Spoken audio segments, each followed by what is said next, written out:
저는 다 복직 약속도 드리고 언론 자유 확실히 보장하겠다고 그렇게 뭐 서명식도 하고 했던 거 기억합니까? 그때 저희 사무실 찾아와가지고 예, 대화 자리에 저도 함께 있었어요. 그렇죠. 그때 예, 기억하고 있어요.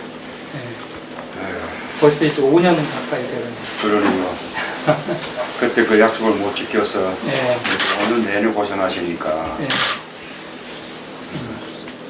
그 요즘 제가 질문 꼭 오시면 질문 드리고 싶은 게 하나 있었는데 요즘 MBC 보면은 떠오르는 느낌이라고 할까? 뭐가 떠오르세요? 참담해졌다. 참담해졌다. 그 2012년 그때만 해도 이명박 정권이 그 공영방송을 장악하려고 하는 것에 대해서 가장 먼저 일어서서 맞서고 했던 데가 MBC였잖아요. 예, 예.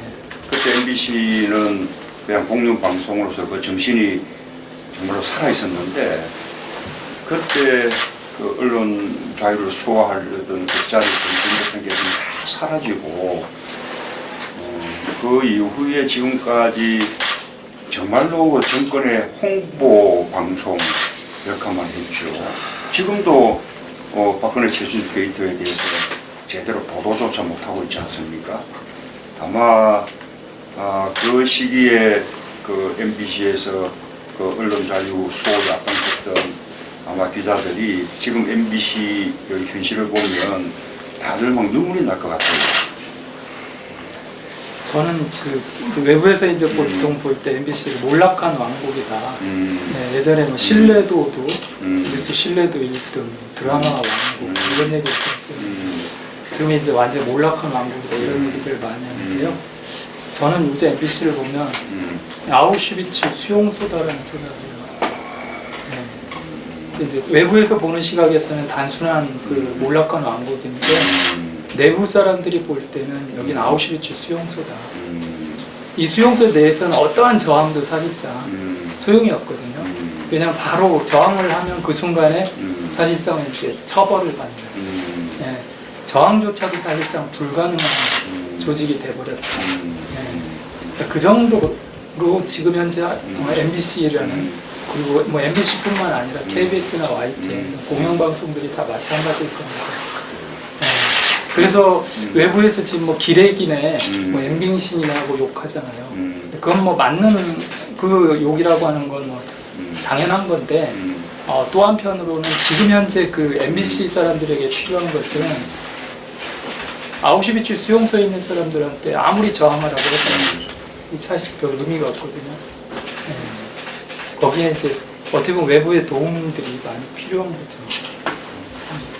그리고 보니까 정말 우리가 눈에 보이는 그런 뭐 해고나 징계뿐만 아니라 다른 지역 또 자기하고 전혀 무관한 다른 업무 부서로 전보하기도 하고 심지어 뭐 그 PD를 뭐 스케이트장 관리 이런 업무를 시키기도 하고 그렇게 뭐 완전 인간적으로 모욕을 가하면서 조금이라도 이렇게 경영방침에 방귀를 들면 그것을 아예 짓밟아서 꼼짝 못하게 하려는 그게 지금까지 여러 해 동안 지속되어 온 거죠.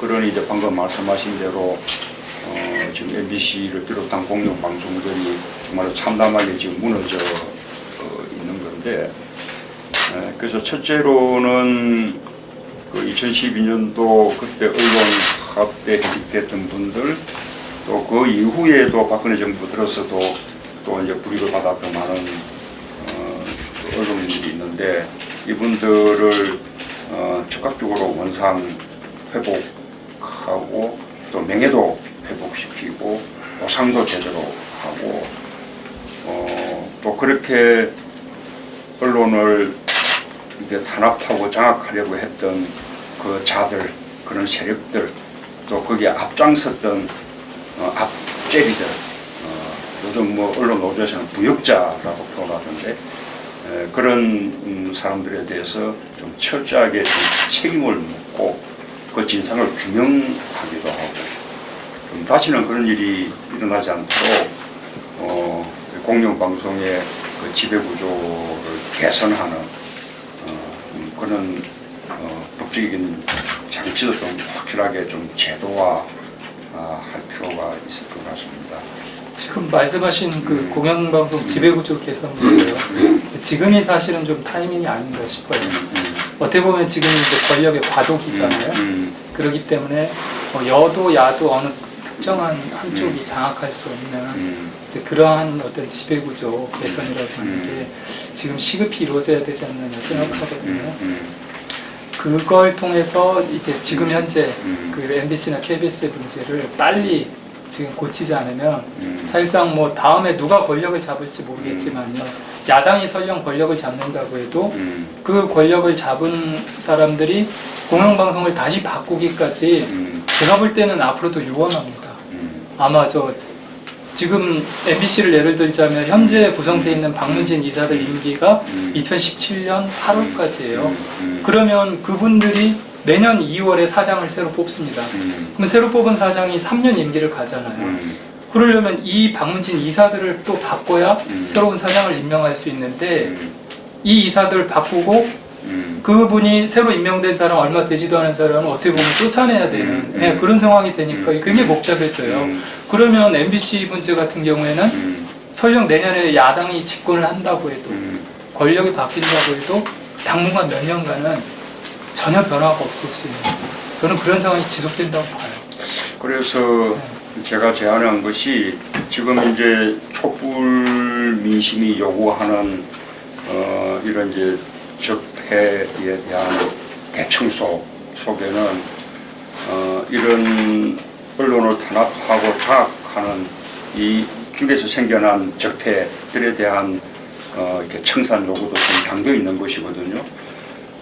그래서 물론 우리가 앞으로 정권을 교체내면 당연히 우리가 해야 할 일이지만 또 그때는 또 나름대로 또 정권이 뭐 언론을 길들이게 하려고 한다든지 이런저런 그것을 또 정치적으로 해석할 수도 있기 때문에 지금 이 시기에 하는 것이 가장 적합하다고 생각해요. 그래서 저는 우리 국회에 좀 시민사회까지 참여하는 사회개혁 좀 대기구를 하나 구성해서 거기서 언론에 대한 적폐를 해소할 수 있는 대책들 앞으로 공영방송의 본분을 가게끔 하기 위한 제도적인 입법들 이런 부분들을 다 좀 논의해서 입법 좀 하자 그런 이제 제안을 해두고 있는데 아직은 지금 막 이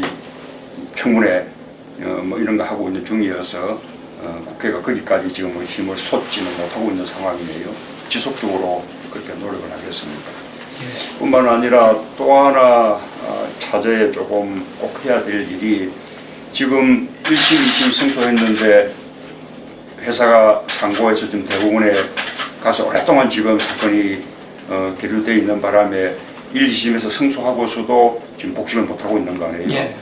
그래서 이런 부분들이 크게 잘못된 것 같습니다. 이런 노동자들이 부당한 어떤 해고나 징계에 대해서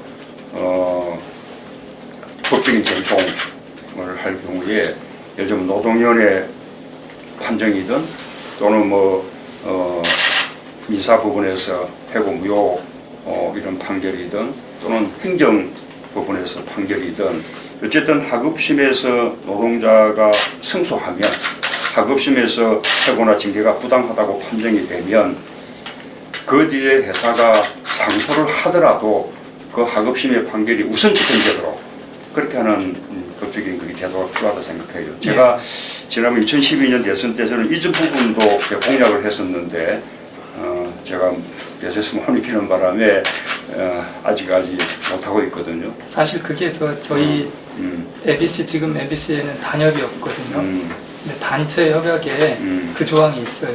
그래요? 1심 판결이 나면 일단 거기에 다른 조치를 취하도록 돼 있는데 회사가 단체 협약 체결을 안 해주잖아요. 그러면 이게 대책이 없습니다.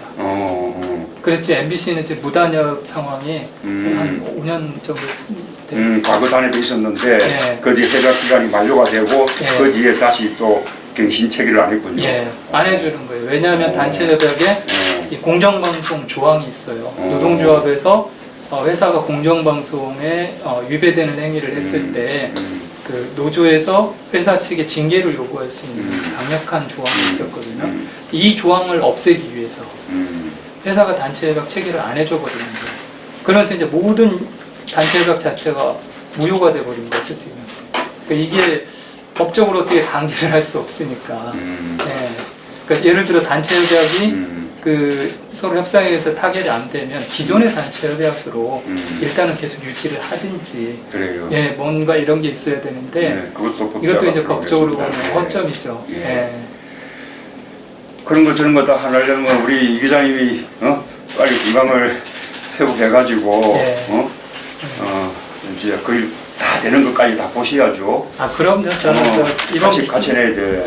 겨울 지나면요 괜찮아질 거라고 생각해요. 네. 아, 너무나 많은 함들이 쌓였어. 이제 그로 인해서 입은 뭐 경제적 피해나 육체적 피해나 이런 뭐 또 심리적인 이런 정신적인 피해가 얼마나 큽니까? 사실은 해직자들은요 어떻게 보면 좀 편해요 그래도. 쉽게 말하면 아까 제가 MBC 아우슈비츠 수용소라고 했잖아요. 수용소 안에 있는 사람들은 엄청 힘들겠죠. 밖에 있는 사람들은 도망이라도 다니잖아요. 밖에 있는 사람은 도망이라도 다니면서 도망 다니면서 좀 예를 들어 제때 먹을 거 못 먹고 뭐 자리가 불편하다든지 이런 불편은 있더라도 안에 있는 사람들은 거기 수용돼서 언제 뭐 죽음을 당할지도 모르고 그런 끊임없는 공포와 괴로움을 당하면서 살고 있잖아요. 그래서 이제 아우슈비츠 수용소라고 하는 이유가 그런데 내부에 있는 사람들이 훨씬 더 힘들어요. 그렇게 만드는 자들을 어떻게 합니까? 국민들이 그러니까 이런 문제 해결해 주는 수밖에 사실은 없는데요. 전부 이게 국민의 세금으로 만약 운영하는 그런 이제 방송들인데. 예.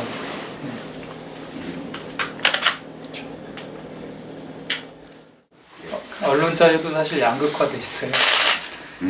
조중동을 비롯한 어떤 이제 개인 기업들은 충분히 언론 자유를 누리고 있는데 공영방송은 사실상 국가가 장악을 하고 있다 보니까 언론 자유가 전혀 없는 그런 양극화된 지금 상황이에요. 저는 뭐 조중동이 권력으로부터는 자유로울지 모르겠는데 그것은 뭐 권력을 비판하지 않으니까. 그렇죠. 그러니까 반면에 이렇게 언론 재벌, 언론 자본으로부터는 자유롭지 못하잖아요. 그렇죠. 거기는 어차피 한 몸이죠.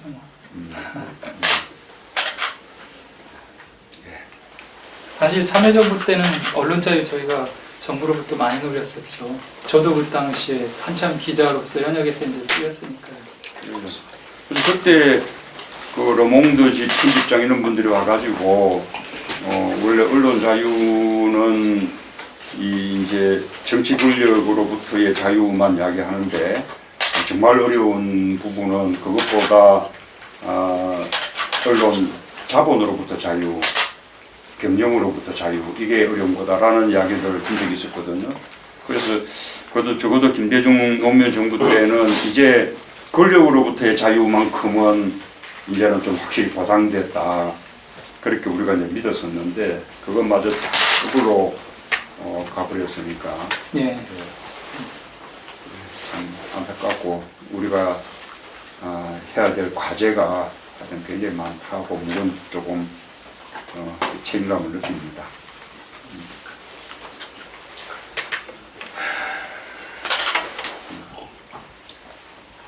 아침에 바로 일이 오셨겠네요. 여기 1시간 반 정도 걸렸을 그 정도 텐데. 걸리네요.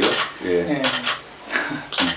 그래도 문 대표님 오신다고 그래서 그런지 문도 와가지고 지금 설경이 괜찮아요. 네, 그러네요. 예. 예. 우리 기자님들 우리 이 기자님 만나는 게 쉽지 않을 텐데 그래도 혹시 질문하실 거 있으면 질문해 주시고 안 그러면 이제 편하게 해주시면 좋겠네요. 다시는 그런 일이 일어나지 않도록 공영방송의 그 지배구조를 개선하는 그런 법적인 장치도 좀 확실하게 좀 제도화 할 필요가 있을 것 같습니다. 지금 말씀하신 그 공영방송 지배구조 개선 문제요. 지금이 사실은 좀 타이밍이 아닌가 싶어요. 어떻게 보면 지금이 이제 권력의 과도기잖아요. 그렇기 때문에 여도 야도 어느 특정한 한쪽이 장악할 수 없는 이제 그러한 어떤 지배구조 개선이라고 하는 게 지금 시급히 이루어져야 되지 않느냐 생각하거든요. 그걸 통해서 이제 지금 현재 그 MBC나 KBS의 문제를 빨리 지금 고치지 않으면 사실상 뭐 다음에 누가 권력을 잡을지 모르겠지만요. 야당이 설령 권력을 잡는다고 해도 그 권력을 잡은 사람들이 공영방송을 다시 바꾸기까지 제가 볼 때는 앞으로도 유언합니다. 아마 지금 MBC를 예를 들자면 현재 구성되어 있는 박문진 이사들 임기가 2017년 8월까지예요. 그러면 그분들이 매년 2월에 사장을 새로 뽑습니다. 그럼 새로 뽑은 사장이 3년 임기를 가잖아요. 조금이라도 이렇게 경영방침에 방귀를 들면 그것을 아예 짓밟아서 kop당 못하게 하려는 그게 지금까지 여러 해 동안 지속되어 온 거죠. 그러니 이제 방금 말씀하신 대로 지금 MBC를 비롯한 공영방송들이 정말로 참담하게 지금 무너져 있는 건데, 그래서 첫째로는 그 2012년도 그때 언론 파업에 해직됐던 분들, 또 그 이후에도 박근혜 정부 들어서도 또 이제 불이익을 받았던 많은 언론인들이 있는데, 이분들을 즉각적으로 원상 회복하고 또 명예도 회복시키고 보상도 제대로 하고 또 그렇게 언론을 이제 탄압하고 장악하려고 했던 그 자들, 그런 세력들, 또 거기에 앞장섰던 앞제비들, 요즘 뭐 언론 노조에서는 부역자라고 표현하던데, 그런 사람들에 대해서 좀 철저하게 좀 책임을 묻고 그 진상을 규명하기도 하고 좀 다시 사실상 이제 처벌을 받는 네, 저항조차도 사실상 불가능한 조직이 돼버렸다. 네. 그 정도로 지금 현재 MBC라는 그리고 뭐 MBC뿐만 아니라 KBS나 YTN 공영방송들이 다 마찬가지일 겁니다. 네. 그래서 외부에서 지금 뭐 기레기네, 뭐 엠빙신이라고 욕하잖아요. 그건 뭐 맞는 그 욕이라고 하는 건 뭐 당연한 건데, 또 한편으로는 지금 현재 그 MBC 사람들에게 필요한 것은 아우슈비츠 수용소에 있는 사람들한테 아무리 저항하라고 해도 사실 별 의미가 없거든요. 네. 거기에 이제 어떻게 보면 외부의 도움들이 많이 필요한 거죠. 그리고 보니까 정말 우리가 눈에 보이는 그런 뭐 해고나 징계뿐만 아니라 다른 지역 또 자기하고 전혀 무관한 다른 업무 구조로 전보하기도 하고, 심지어 뭐 그 PD를 뭐 스케이트장 관리 이런 업무 시키기도 하고, 그렇게 뭐 완전 인간적으로 모욕을 가하면서 그때 그 언론 자유를 수호하려던 그 자리를 같은 게 다 사라지고, 그 이후에 지금까지 정말로 그 정권의 홍보 방송 역할만 했죠. 지금도 박근혜 최순실 게이트에 대해서 제대로 보도조차 못하고 있지 않습니까? 아마 그 시기에 그 MBC에서 그 언론 자유 수호에 앞장섰던 아마 기자들이 지금 MBC의 현실을 보면 다들 막 눈물이 날 것 같아요. 저는 그 외부에서 이제 보통 볼 때 MBC를 몰락한 왕국이다. 네, 예전에 뭐 신뢰도도 뉴스 신뢰도 1등, 드라마 왕국 이런 얘기 있었어요. 지금 이제 완전 몰락한 왕국이다 이런 얘기를 많이 하는데요. 저는 이제 MBC를 보면 아우슈비츠 수용소다라는 생각을 해요. 네. 이제 외부에서 보는 시각에서는 단순한 그 몰락한 왕국인데, 내부 사람들이 볼 때는 여긴 아우슈비츠 수용소다. 음, 이 수용소 내에서는 어떠한 저항도 사실상 소용이 없거든요. 왜냐하면 바로 저항을 하면 그 순간에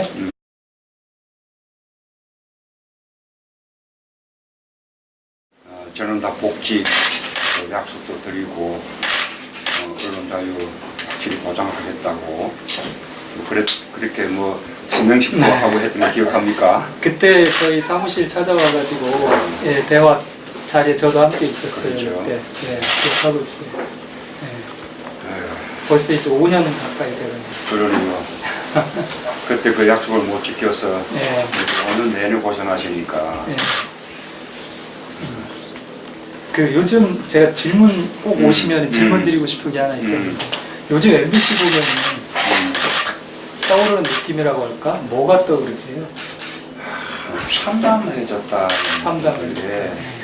그 2012년 그때만 해도 이명박 정권이 그 공영방송을 장악하려고 하는 것에 대해서 가장 먼저 일어서서 맞서고 했던 데가 MBC였잖아요. 예, 예. 그때 MBC는 그냥 공영방송으로서 그 정신이 정말로 살아있었는데